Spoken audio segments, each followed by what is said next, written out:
We're pleased that you could join us tonight.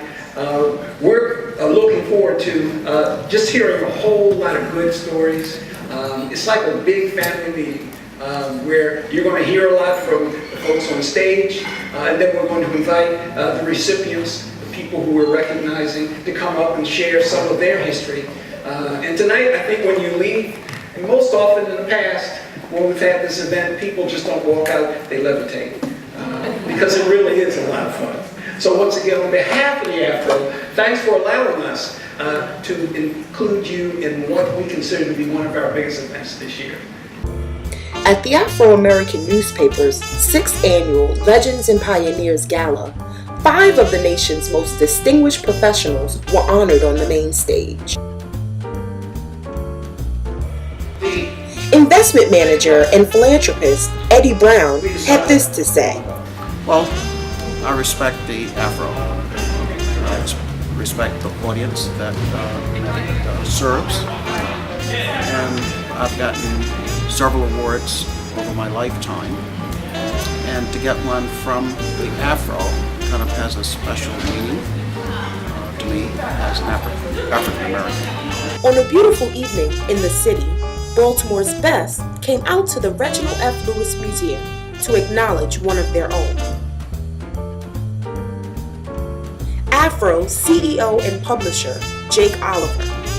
This is always a lot of fun for us because it gives us, as you've already heard, an opportunity to sort of resurrect history that too often people forget, and also to renew acquaintances, and also to listen to the historical, the people who have made history and helped make Baltimore and indeed the entire region the great area that it is today. Having worked 20 years for the Afro-American newspapers, this is a very special honor for me.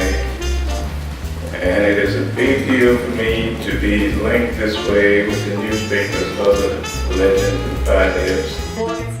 Victorine Q. Adams was honored posthumously for her great achievements.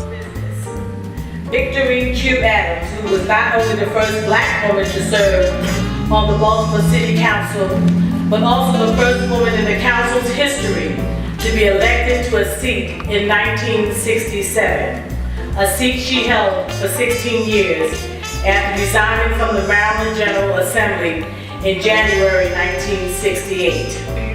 Director of Global Marketing, Benjamin Phillips.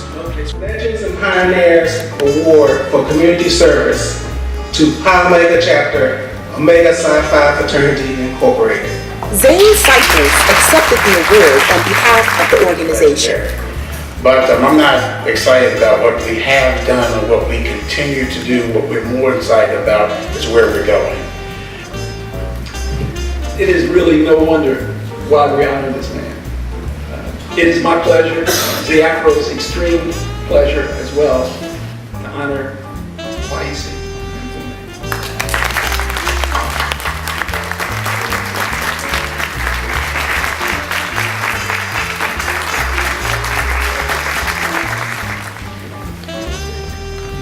When I embraced Jake, I said thank you. That's all I can say because it was all from his heart. And I've known him for a long, long time. And this award is very, very special to me.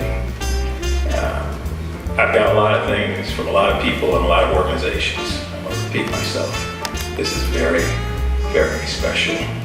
I grew up selling the Afro-American newspaper, trying to make money when I didn't have 2 pennies, as they used to say, to rub together.